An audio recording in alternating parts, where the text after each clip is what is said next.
Hey Ringside crew, welcome to the internationally known Dudes at Ringside podcast. And now here's your host, Joe Panther III. Hello there, wrestling fans, and welcome to another episode of the internationally known Dudes at Ringside podcast. I am Joe Panther III, and man, oh man, oh man, you are all in for a treat. This man is going to blow up on the indie scene. I know he's doing great things because he's going to be at one of my favorite promotions in Pennsylvania very, very soon. Introduce yourself to my internationally known audience. What's going on, y'all? It's me, Brother Bedlam, the Pontiff of Pain, the Monarch of Mayhem. I slay the kings in Lehigh Valley. I put the man in manslaughter. I'm here to have a great time with all of you and Joe Panther III. What's going on, my friend? Not much, dude. Not much. So, if my fans from like the UK are not familiar with you, brother, introduce yourself. Yeah, I'm a professional. I'm an independent pro wrestler right now, and mostly in the Lehigh Valley in the States. I'm like super. I mean, comparatively to a lot of guys on the scene right now, I'm very green. First year of training in the business. July will be my first year of like working in the business, and man, oh man, it's been a wild ride so far. I mean, over the past couple months, a lot of cool things have come my way, and I've been working for a lot of great promotions in Pennsylvania, up in the Northeast, and in New England. I'm going to Canada here soon in a couple weeks. Wow. Yeah, that's where I'm at right now. Things kind of blew up and took off way quicker than I thought, and I'm super excited about it. I'm ready to knock some skulls over the Canadian border and stateside as well. So I've interviewed quite a few Canadian wrestlers, so can't get that. That one thing I got to ask you because I know everybody says American fans are really rough, but I'm just letting you know Canadian fans could be absolutely brutal. Just I'm letting you know. I'm here for it. I'm here for it. The fans don't scare me. We just had a show last weekend in Stellersville with Royalty Wrestling, and some of those fans thought they were tough. And the minute my big hairy head got in their face, they shut up real quick and sat back down in their seat. And were reminded real quick that they paid to come see me and watch me do what I do. So the Canadian fans can bring it on. Try to see what happens. Okay, awesome. Warning, Canada. Warning. The chain is. Don't you hear the sound of the chain hitting the ground coming to Canada? That's right. As long So as the border patrol lets me bring the chain in, you're all in for a treat. So that'll be the weirdest, funny message you ever sent. Any wrestler has ever sent me. Joe, breaking news: the chain got left at the. right, yeah. Customs took the chain. Sorry, brother. No. I'll be like, no.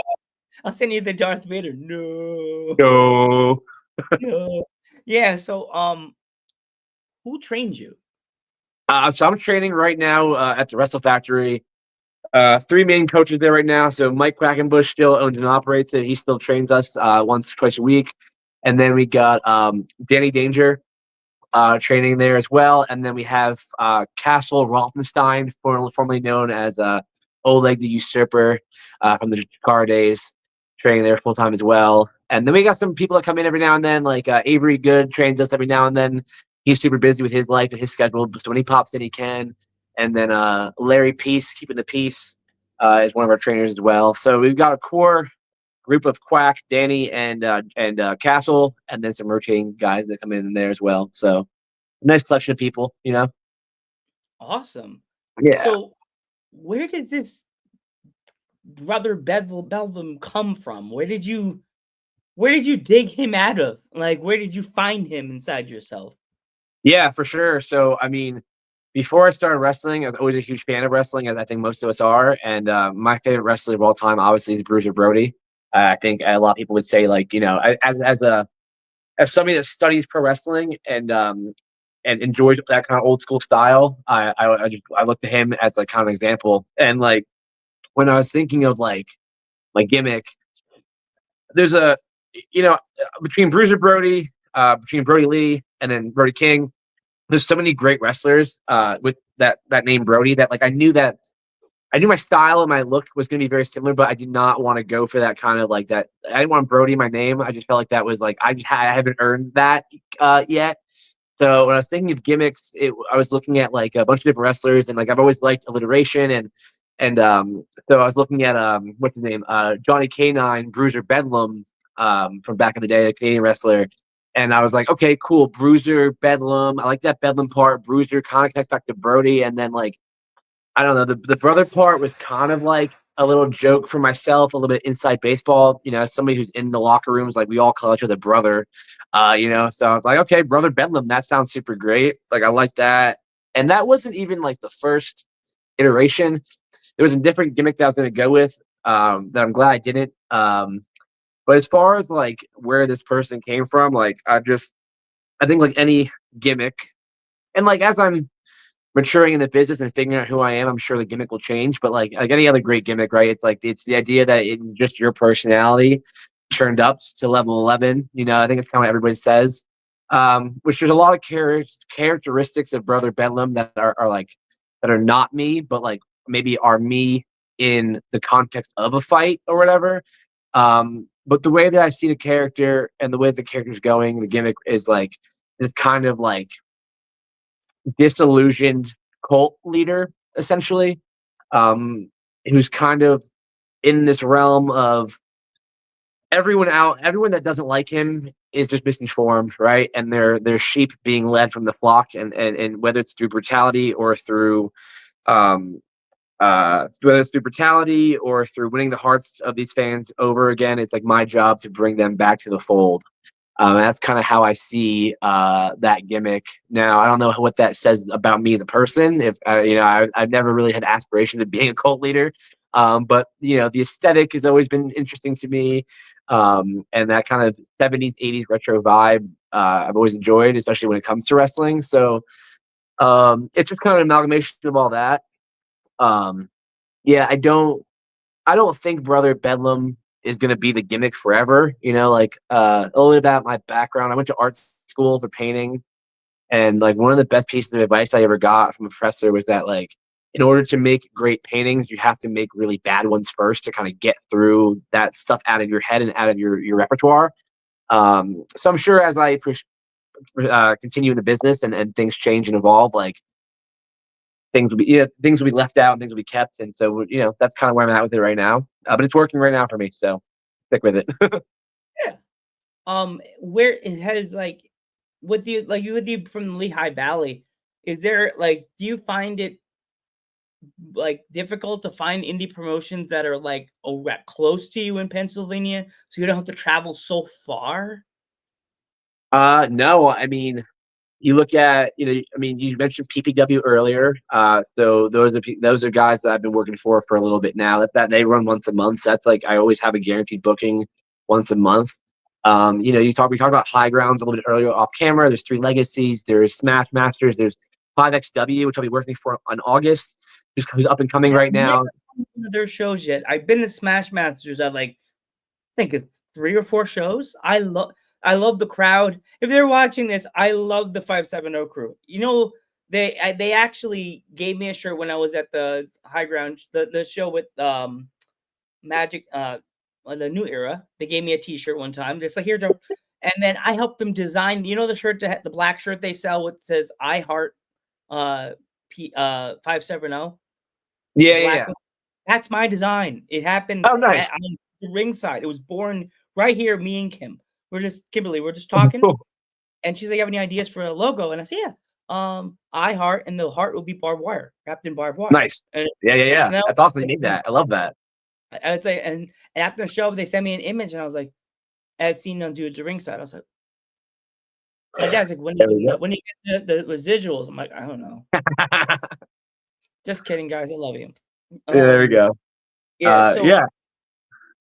yeah, and there are all the like. Do you think since COVID, Pennsylvania wrestling has like has been reborn?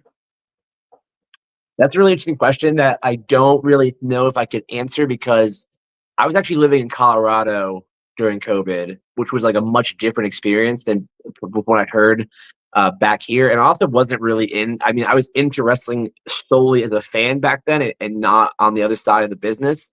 Um, I just remember as a kid, I grew up in New Jersey, and I just know that like in New Jersey and Pennsylvania and Lehigh Valley, wrestling was always big. Um, So if there has been a resurgence since COVID, like I said, I can't really speak to that, but I'm glad that there is. If there has been that, like I'm glad that wrestling in the Lehigh Valley it seems as strong as it's ever been. Um, yeah, it's a great place. I mean, like you know, when I when we were my girlfriend and I were in the process of moving, I pushed real hard to move to Easton. A, because it's in the Lehigh Valley with all this great wrestling surrounding it. B, it's a quick drive to any place in Jersey. And C, it's only a half an hour from the factory where I train. So I'm really stoked to be able to be like in the heart of the Lehigh Valley in a place where the travel is not that, it's not that hard, which is nice. And also, Battlefield used to be in the Lehigh Valley. They used to be WXW. So Yes. like that's another good one. I Yeah. actually could say I went with one show with my dad and Papa Panther a few weeks ago. We were after I think it was right after I did the. If anybody doesn't know, I did backstage interviewing at High Grounds. So proud of myself. So glad I didn't shave my head that day. That was so good. Yikes. Guys, don't kill me. That was so much fun. And then also we have to mention, I mean, LVAC is an area as well. I worked a show with LVAC, which was like a dream come true. It's cool. That's like, yeah, it's like 9 or 10 promotions right there, just in this one area, which I think is incredible. It's amazing. And royalty. I don't know if you've heard of royalty. Sorry. No, I never heard of royalty. Never. It's so weird because there's so many awesome indie promotions here in Pennsylvania that sometimes I'll see a poster pop up and I'm like, what? Never heard of them. Like AXW. I was talking to the AXW owner for a while. I never been to one of the shows, and Sabrina that interviews with PPW. Mhm. She told me about them. She went there. It's at the field house in Pennsylvania. I forgot where it is. I forgot the name of the place, but the roster's always stacked. They get a lot of big names and stuff, a lot of indie wrestlers that travel those ways. But yeah, PPW. So what are you going into by when you wrestle a man like the guy you're wrestling? Like, how do you prepare to wrestle the big guy? Oh yeah, I mean the big guy, like I've had my run-ins with the big guy in the past. There was supposed to be a match at Royalty Wrestling that fell through, and then last month there was a 6-man tag with myself, Al De Niro, and Havoc versus the big guy, Andy Header and Naeem from Three Legacies. And I think the same thing is going to happen last time. Completely clean in the middle of the ring. He's going to catch a fist to the head and he's going to get knocked out. Some people say they saw a chain wrapped around my hand. That's what they saw. I can't refute idiots with their perspective and their ideas. I'm not going to argue with them. They say there's a chain around my hand. That's the reason I knocked him out. Hey, listen, we'll prove to them this Saturday, the 14th, in Slayton, the Farmers Market Expo Center, what happens when I get in the ring with Big Dan or anybody for that chance, but anyone for that matter. But I'm definitely excited about getting in the ring with him one-on-one. Be the first time it ever happened. And if I'm being honest, like it's Dan Champion. Like he is, he's a great wrestler. He's an amazing, amazing figure in the Lehigh Valley area in this wrestling scene. And I recognize that I have my work cut out for me, but just like any other opponent, when we step in between those ropes, I'm not scared. Yeah. I know a lot of wrestlers that feel, because he's been in the business so long, that like I thought he was retiring this year. It made it sound like he was his end of the road for Dan Champion, and then all of a sudden that went away. I'm like, maybe he reconsidered. Well, I mean, if you've seen him recently, the one thing I will say is he's in like the best shape I've seen him in a long time. So I don't know if he considered retiring and then like realized that it wasn't time yet and just kicked it into high gear. But yeah, no, I mean it's definitely a challenge taking him on last month, and like I'm not taking it lightly. Like I know what's at stake. I mean, it's what's in front of me, but like I said, I'm not super worried about it. I think it'll end in my favor if I was a betting man, which I'm really not, but I don't think it's gonna be too much of a problem. So when it comes to like the day of a show, do you travel to the show at a certain time, or do you like have a certain like traveling schedule? It just depends where I'm going. Like anything local in the Lehigh Valley, whether it's LVAC, PPW, or royalty, like I think it's really important, obviously, to pay your dues and like I am super green still, so I show up at ring crew call time. Uh, my real job is bartending, which is late nights on Friday night. So Saturday morning's always a little rough when these shows happen because I usually am on no sleep, over caffeinated, and just like chain smoking cigarettes to try to get myself awake. But now I show up as early as possible, and I always help build the ring, which I think is invaluable. I mean, as a young wrestler, as someone that's like starting off and is like just getting their foot in the door, like I've learned so much about not necessarily like wrestling, but like just like how to what's what I'm looking for, like how to act, in a locker room and how to carry yourself and how to pay respect to those that deserve respect and how to respect the business. Um, Now, if I'm traveling, I've been going to Maine a lot for Adam Saint and SNW. I mean, those travel days, like I work my job on Friday. I get out at like midnight, 1 in the morning. Myself, my girlfriend, and my dog pack into our car. We drive 3 hours up. We sleep in the car, and we wake up next morning. We drive 3 hours to Maine, and by the time the ring is usually set up, so like regretfully, I'm never really there for that kind of ring crew. But that's what I base my schedule on. But yeah, like it's my schedule. I've been in the bar business long enough now where I can I've been able to carve out my weekends where I don't work weekends, which is kind of unheard of as a bartender. But I don't ever call out on Fridays. Like I work Friday, doesn't matter what time I'm done. When I'm done, I get in the car and I go. Or if I am not working till a local show and that morning on Saturday, I get home, I sleep, I get up and I go. And that's pretty much it, nonstop. So Yep. So, you said you're a bartender. What yeah. what is your what like if you had to make a drink based on your wrestling, what would be in that drink and why? Ooh, it would definitely be a nice tall glass of rye on the rocks with maybe some bitters in there. Something that really hits you in the face, puts hair in your chest, and lets you know that it might not be the prettiest, but it's gonna get the job done. Ooh. I'm trying to think what I would eat with that drink. Like, or would it not be able to? You wouldn't be able to drink anything with it. You know what I Yeah, mean? no, no. Get yourself a nice cigarette and try to pound that drink down. I guess I'm not much of a drinker though myself actually these days. As Yeah. a bartender, I admit, yeah, as a younger man bartending, I had my stint of partying and drinking and doing that kind of thing. But the older I get, it's just not good for. It's not good for me mentally. It's not good for me physically. And it's really hard. It's really hard to wake up with a hangover and then go perform on the level that myself and promotions expect me to perform at. And I'm happy I was able to learn that lesson pretty early in my life. So now I just, every now and then especially after a long month, like between May, June, and July, I don't have a weekend off until the end of July. So at the end of that, or at the end of like a really long night where I've given a really great performance, I might have an adult beverage. But yeah, it doesn't really, I don't know, it doesn't really do it for me anymore. The adrenaline I get from being in the ring and doing a good job is much more exciting to me than drinking. Here we go. I got a PA thing to ask you. Which one is your favorite? Favorite? Wow, I could speak English really good. Um, is it Wawa for you or is it Sheets for you? All right, so I'm going to throw a little bit of a curveball your way because even though I do live in Pennsylvania now, I am a Jersey boy, born and bred at heart. So my first choice is always Quick Check, which I know is a little Okay. divisive. Yeah, I love Sheets. I love that Sheets has a huge variety of menu options, um, and their food's really good. I just appreciate the readily availableness of Wawas. Like there's like 3 or 4 just in my general area in Easton.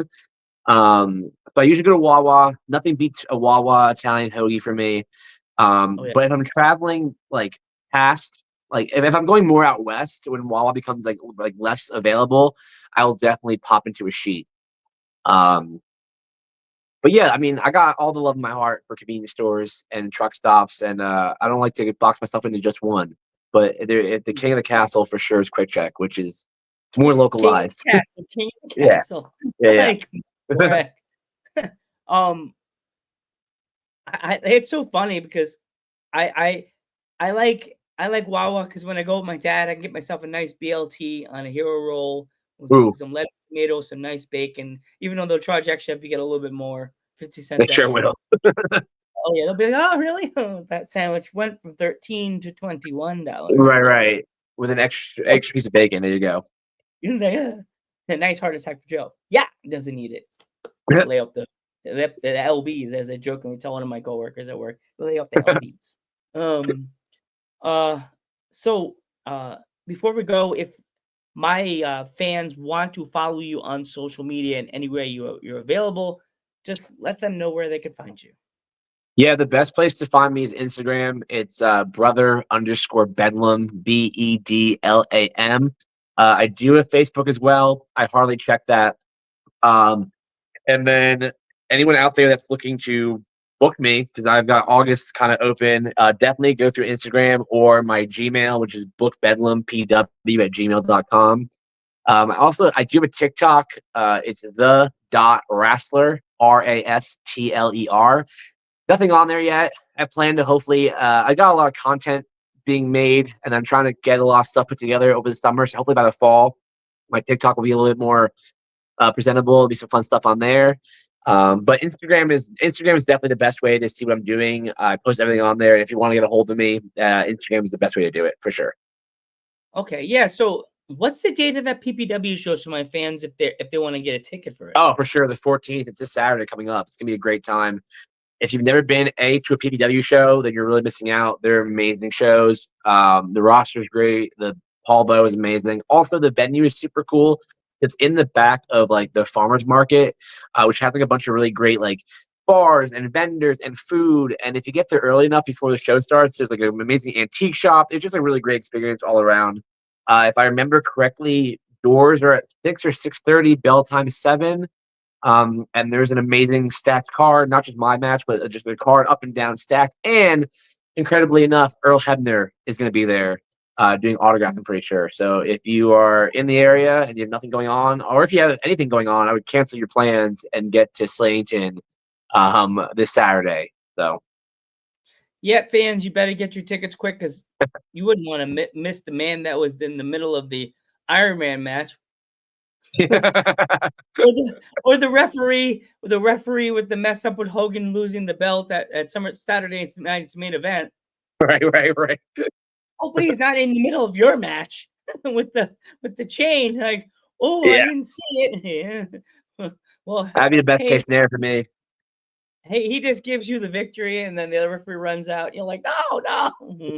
Get the other guy back there. Bring Earl back, please. He made me the winner. I'm cool with that. Yeah, he'll give you the win. Yeah, he'll give you the win. Flawless victory, Mortal Kombat style. But There we go. brother, I want to thank you so much for coming on Dudes Ringside. Everybody, don't forget to follow this man on social media. Definitely go to the PPW show this Saturday night on This the guy. yeah, it's Saturday. And just remember, fans, I'm Joe Panther III. You can find me on Instagram here on the Joe Panther Variety Show. Like the video, share the video, subscribe, and just if you want to find me on social media, you can find me on Joe Panther III on Instagram. You can find us on Facebook under the Real Dudes at Ringside. Thank you, brother. I'm Joe Panther III, This is Brother Bedlam. and we will catch you in the next one.